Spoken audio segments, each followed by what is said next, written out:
കുറച്ച് കാലമായി എം സ്വരാജ് എന്നുള്ള പേര് അധികം ആരും ഇവിടെ സംസാരിക്കുന്നില്ല, അല്ലെങ്കിൽ അധിക വിവാദങ്ങളിലൊന്നും വരുന്നില്ല. എവിടെ പോയി സഖാവ് എം സ്വരാജ് എന്നുള്ള ആരോപണങ്ങളും ചോദ്യങ്ങളെല്ലാം ഉയർന്നു കേൾക്കുന്നുണ്ടായിരുന്നു. അങ്ങനെ ഒരു നീണ്ട ഇടവേളയ്ക്ക് ശേഷം എം സ്വരാജ് വീണ്ടും വിവാദങ്ങളിൽ നിറയുകയാണ്.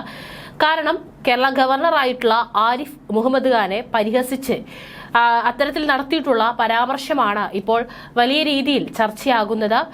ഏതായാലും CPM-നെയും എം സ്വരാജിനെയും ഇപ്പം നടത്തിയിട്ടുള്ള പ്രസംഗം വലിയ രീതിയിൽ തന്നെ ബാധിച്ചിട്ടുണ്ട്. കാരണം പല സൈഡിൽ നിന്നും രൂക്ഷമായ വിമർശനമാണ് ഇപ്പോൾ നടത്തിയിട്ടുള്ള കേരള ഗവർണർക്കെതിരെ നടത്തിയിട്ടുള്ള പരാമർശത്തിന് പല സൈഡിൽ നിന്നും കേട്ടുകൊണ്ടിരിക്കുന്നത്.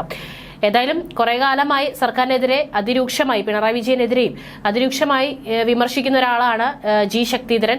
അപ്പോൾ ഈ ഒരു വിഷയത്തിലും CPM-നെയും അതുപോലെ തന്നെ എം സ്വരാജിനെയും കടുത്ത ഭാഷയിൽ വിമർശിച്ചുകൊണ്ടാണ് ജി ശക്തിധരൻ രംഗത്ത് വരുന്നത്. ഗവർണർ ആരിഫ് മുഹമ്മദ് ഖാനെ അങ്ങേയറ്റം മോശം ഭാഷയിൽ CPM സംസ്ഥാന സെക്രട്ടേറിയറ്റ് അംഗമായ എം സ്വരാജ് അപമാനിച്ചിരുന്നു. ഇതിനെതിരെയാണ് ദേശാഭിമാനി മുൻ അസോസിയേറ്റ് എഡിറ്റർ കൂടിയായ ജി ശക്തിധരൻ രംഗത്ത് വന്നിരിക്കുന്നത്. ബിഷപ്പ് മാർ കൂർലോസ് തിരുമേനിയെ വിവരദോഷി എന്ന് വിളിച്ച് മുഖ്യമന്ത്രി പിണറായി വിജയൻ അധിക്ഷേപിച്ചതിന്റെ വിവാദം ഇനിയും കെട്ടടങ്ങിയിട്ടില്ല. എന്നാൽ അതുക്കും മേലെയാണ് ഗവർണർ ആരിഫ് മുഹമ്മദ് ഖാനെ ചിത്തഭ്രമമാണെന്ന് ദേശാഭിമാനി പത്രാധിപർ എം സ്വരാജ് പ്രഖ്യാപിച്ചത്. CPM എങ്ങോട്ടാണ് പോകുന്നത്? ഇവനെ തലയ്ക്ക് തളം വെക്കാൻ ആരുമില്ലേ? VS അച്യുതാനന്ദനെ എന്താണ് അധിക്ഷേപിച്ച് വിളിച്ചതെന്നും കേരളം കേട്ടതാണ്. എം സ്വരാജിനെ വിമർശിച്ചുകൊണ്ട് ജി ശക്തിധരൻ ഫേസ്ബുക്കിൽ കുറിച്ചിട്ടുള്ള വാക്കുകളാണിത്. ഏതായാലും കഴിഞ്ഞ ദിവസം നടത്തിയിട്ടുള്ള പരാമർശമാണ് ഇപ്പോൾ വലിയ രീതിയിൽ എല്ലാ ഭാഗത്തു നിന്നും വിമർശനങ്ങൾക്ക് ഇടയാക്കുന്നത്.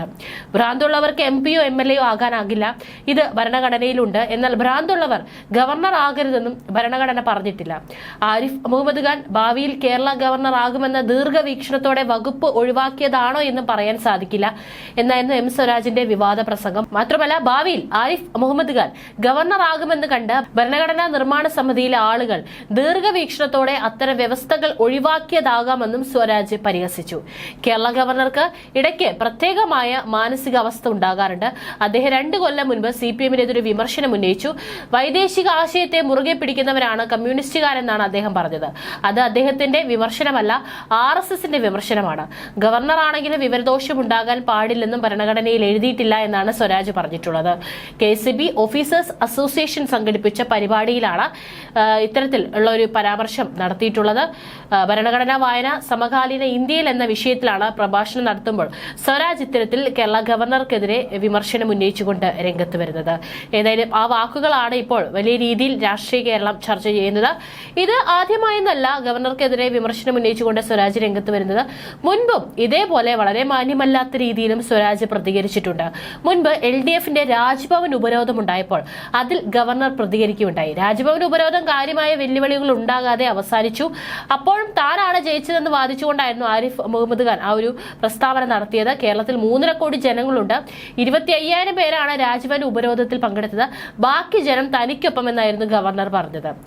ഏതായാലും ഭരണഘടനാ പ്രതിസന്ധി ഉണ്ടാക്കിയെന്ന് തെളിയിച്ചാൽ രാജിവെക്കുമെന്ന് ഗവർണർ പ്രതികരിച്ചിരുന്നു. സർക്കാരിന്റെ കാര്യങ്ങളിൽ ഇപ്പോൾ ഇടപെടില്ല, ഭരണഘടനാ തകർച്ച ഉണ്ടായാൽ ഇടപെടും. ഭാഗ്യവശാൽ കേരളത്തിൽ ഇപ്പോൾ അത്തരം സാഹചര്യമില്ലെന്നും ഗവർണർ പറഞ്ഞിരുന്നു. അന്ന് ആ സംഭവം ഗവർണർ നടത്തിയ പ്രസ്താവനയ്ക്ക് പിന്നാലെയായിരുന്നു ഗവർണർക്കെതിരെ അധിക്ഷേപ പരാമർശവുമായിട്ട് സ്വരാജ് രംഗത്ത് വന്നത്. അന്ന് പറഞ്ഞിരുന്നത് MLA MP സ്ഥാനങ്ങളിൽ ഇരിക്കുന്നവർക്ക് സ്ഥിരബുദ്ധി വേണമെന്ന് ഭരണഘടനയിലുണ്ട്. എന്നാൽ ഗവർണറാകാൻ സ്ഥിരബുദ്ധി വേണമെന്ന് ഭരണഘടനയിൽ പറഞ്ഞിട്ടില്ല. 35 വയസ്സ് കഴിഞ്ഞാൽ ഏതൊരാൾക്കും ഗവർണറാകാൻ കഴിയുമെന്നും അദ്ദേഹം പറഞ്ഞു. ഗവർണർക്കെതിരെ LDF കോഴിക്കോട് മുതലകുളത്ത് സംഘടിപ്പിച്ച പ്രതിഷേധ പരിപാടിയിൽ സംസാരിക്കുമ്പോഴായിരുന്നു അന്ന് സ്വരാജ് ഇത്തരത്തിൽ ഇതേ രീതിയിൽ ഗവർണർക്കെതിരെ ഒരു വിമർശനം നടത്തിയത്. ഗവർണർക്കെതിരായ തർക്കത്തിൽ പുതിയ പോർമുഖം തുറന്നാണ് LDF അന്ന് രാജ്ഭവൻ മാർച്ച് അടക്കം നടത്തിയത്. ഗവർണറുമായി ഒരു വിട്ടുവീഴ്ചയുമില്ലെന്ന് പ്രഖ്യാപിച്ചാണ് ഭരിക്കുന്ന മുന്നണി തന്നെ രാജ്ഭവനിലേക്കുള്ള പ്രതിഷേധത്തിന് നേതൃത്വം നൽകിയത്. കുറെ കാലം ഗവർണറും സർക്കാരും തമ്മിൽ നേരിട്ട തുറന്ന യുദ്ധം തന്നെയായിരുന്നു നടക്കുന്നുണ്ടായിരുന്നത്. പിന്നെ കുറെ കാലം അത് ഒരു തണുത്ത യുദ്ധം പോലെയായിരുന്നു നടന്നത്. വിവിധ സ്ഥലങ്ങളിൽ നിന്നെത്തിയ സ്ത്രീകൾ അടക്കമുള്ള പ്രവർത്തകർ അന്ന് രാജ്ഭവന്റെ അവിടെയുള്ള മ്യൂസിയം ജംഗ്ഷനിൽ നിന്ന് രാജ്ഭവനിലേക്ക് പ്രകടനവുമായി എത്തിയിരുന്നു. രാജ്ഭവനിൽ ഗവർണർ ഉണ്ടായിരുന്നില്ലെങ്കിലും ആരിഫ് മുഹമ്മദ് ഖാനെതിരെ മുദ്രാവാക്യ വിളികളും കടുത്തിരുന്നു. രാജ്ഭവന് മുൻപിൽ തയ്യാറാക്കിയ താൽക്കാലിക വേദിയിൽ സീതാറാം യെച്ചൂരിയും കാനു രാജേന്ദ്രൻ, എം.വി. ഗോവിന്ദൻ അടക്കമുള്ള നേതാക്കളും സമരത്തിന് നേതൃത്വം നൽകിയിട്ടുണ്ടായിരുന്നു. അതും കേരളത്തിലേറെ ചർച്ച ചെയ്യപ്പെട്ടിട്ടുണ്ടായിരുന്നു.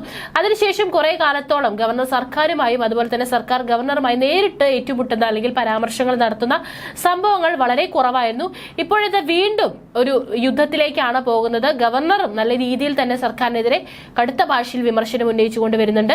അതുപോലെ തന്നെ ഗവർണർക്കെതിരെയും സർക്കാരും അതുപോലെ തന്നെ പല CPM നേതാക്കളും രൂക്ഷമായ ഭാഷയിൽ വിമർശിച്ചുകൊണ്ടാണ് രംഗത്ത് വരുന്നത്. അതിനുള്ള ഒരു ഉദാഹരണമാണ് എം സ്വരാജ് കഴിഞ്ഞ ദിവസം നടത്തിയിട്ടുള്ള ഗവർണർക്കെതിരെ നടത്തിയിട്ടുള്ള ഈ ഒരു വിവാദ പ്രസ്താവന.